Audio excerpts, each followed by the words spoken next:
Good morning to you all. It was such a beautiful morning this morning when I woke up. I seen the sunrise, I seen all the beauty around, and even got visited by so many deers. It must have been a herd. And I thought, okay, today's gonna be a good day. And in viewing that, I looked at the trees, heard the birds, listened to what Mother Nature offers us. Today I'm talking about Hopi agricultural weaving and pottery.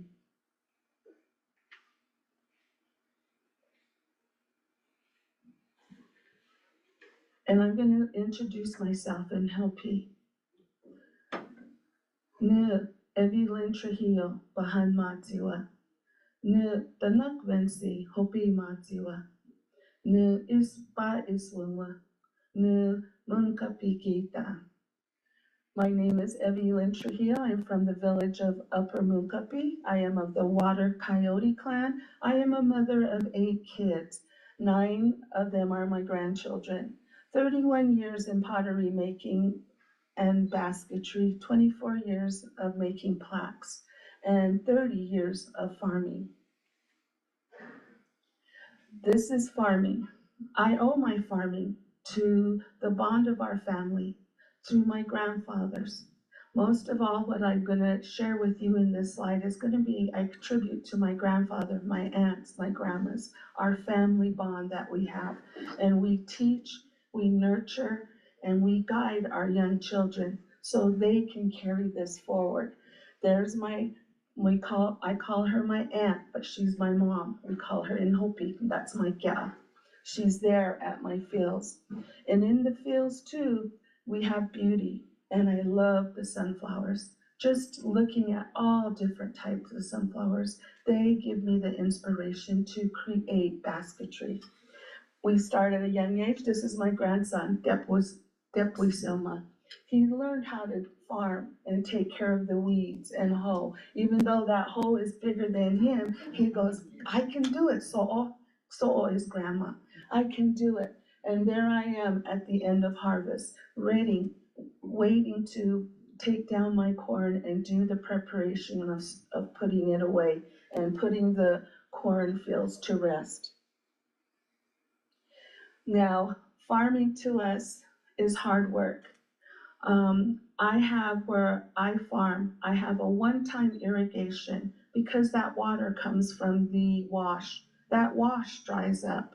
And if we didn't have any snow, rain, or anything, there won't be that much water in there. So sometimes it is pretty much dry farming, which we completely rely upon the clouds, the moisture, the rain to do our farming.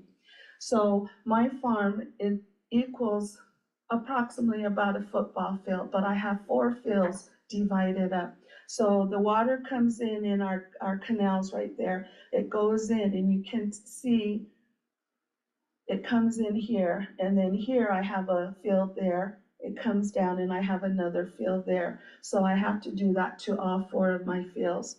Then it comes to, I hire someone with a tractor to come plow my fields. And then, of course, it comes to planting, and that's where we gather as family. The young kids, they're great at the farm. They can bend over more than I can, or at the back. So we do love to teach our little ones. My grandson here, he is digging the hole. He puts in the seeds, and then he covers it. And I'm I don't see straight. So I use string here to line it up in my fields. I know so many different steps in between where that, if I have the help of a tractor, it can go down. If not, so much steps in between to where I can plant the corn. And here are some of them. Here is beans. I grow different kinds of corn. I grow different kinds of beans. This is my little granddaughter. She loves the corn. Kids can communicate with corn. Corn is like our children. Anything we plant is like our children. So as we nurture our young ones, we also nurture our corn too. A traditional food here is bean sprouts, and this is my youngest daughter. out we're at my field. Now harvesting, this is when it comes to harvesting. So the corn is all dried up on the stalks. We go in and there's a corn there and we go ahead and take them off.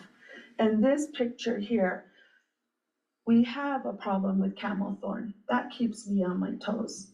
But during the end of harvest, I kind of let it go because I'm busy with 4 fields.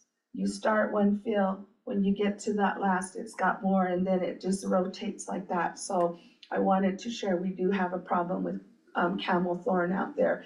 This here is what we've harvested that year. Blue corn, red corn, and there's purple corn. We do have white corn, and there is those types of corn there. And what beautiful color. If you ever can husk a corn, take it out, look at that corn. It shines so beautiful. I always say it's better than a diamond. So, and then here is where I live. We use a lot of, there's certain types of foods that we do that we use sand.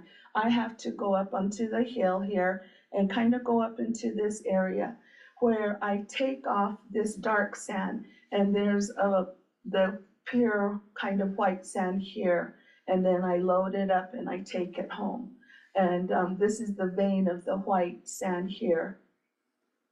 When I get home, another type of Hopi foods would be our parched corn. And that I make this parched corn out of corn that has red and white stripes. And this kettle here is what we cook it in. It's done by fire. It's outside. That sand gets heated up.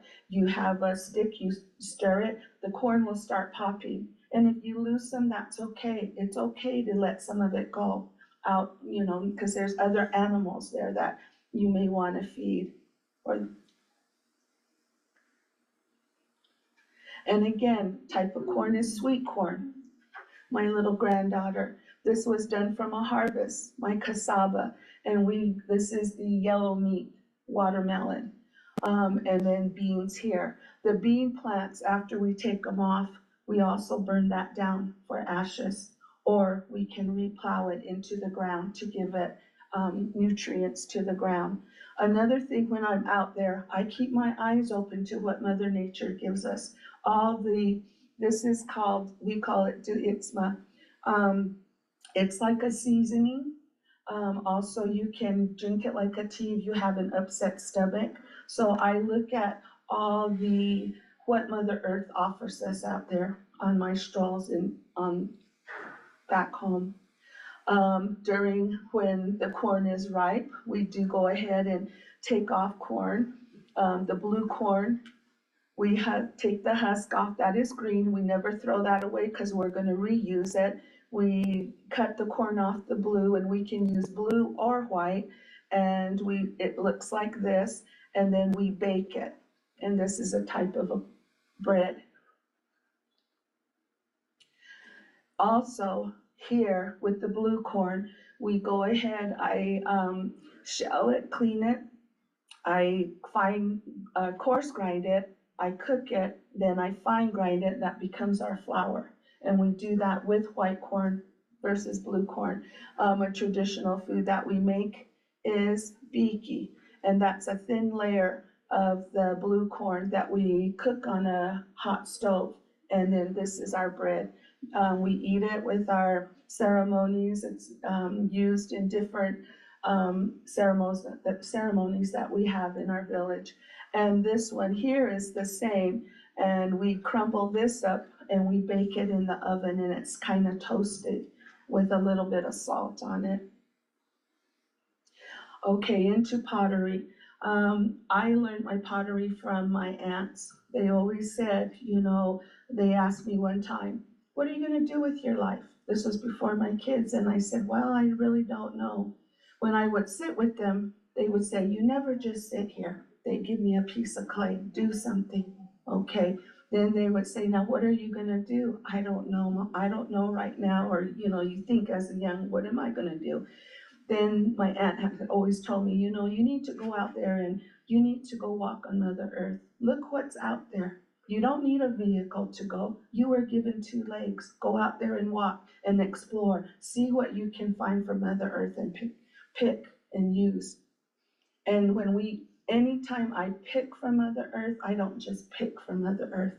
I always leave something there for her in gratitude. So the process of my clay is I get it from the ground, I break it down here, break it down, then I strain it and I lay it out in a sheet. But with that technique, when I lay it out, I gotta make sure it doesn't blow, because you get little other impurities that will fall into the clay. And then I bag my clay up. And then up here are some pots. This is gonna be a red pottery, red clay, pots, traditional pipes, vases, canteens. And this will be the white clay, just forming, making different designs. And with my painting, I use traditional paint, wild spinach that is boiled down, and I use the center of the yucca plant for my paintbrushes, making it thin or wide, depending on how I want the lines to come out. So here is some of them: red pottery, and then mixing white with red, I come up with this color.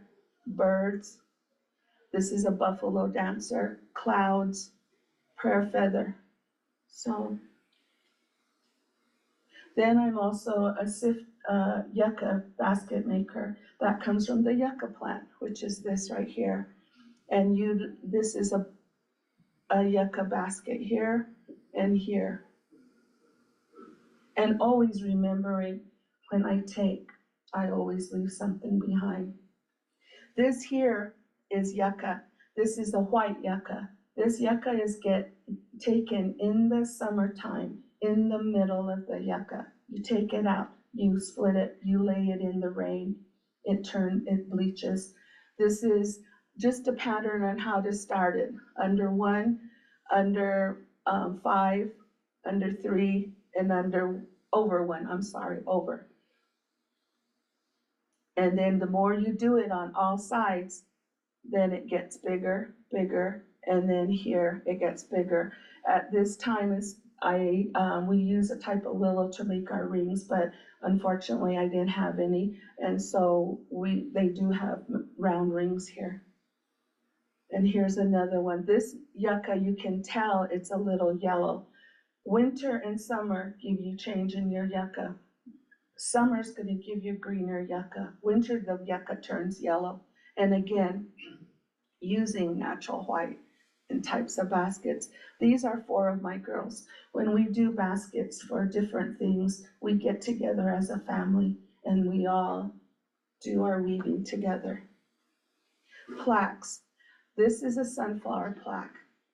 These people here, I did sit on, I was a part of the youth program at my village. I've taught these ladies how to do a plaque because they never had that chance or for anybody to teach them. So and the plaque comes from a rabbit tree bush. Rabbit tree bush, I take the skin off and it looks like that. And these are just different types of yucca plaques I have done. I mean, not yucca, rabbit bush plaques, I do apologize, and different ones here. And these are I call these 2 ladies my sister. That's my mom, Dolores. She taught me pottery. This group here, I'm very blessed to have Westminster College come down to my place, and I give them a little bit of what I do and share my knowledge with them. In closing, I feel very blessed to be here. I learned a lot yesterday. I want to leave you with, always show love, compassion, and respect in all things. Animals, people, everything. And come to my workshop, I have a lot more to say. Thank you.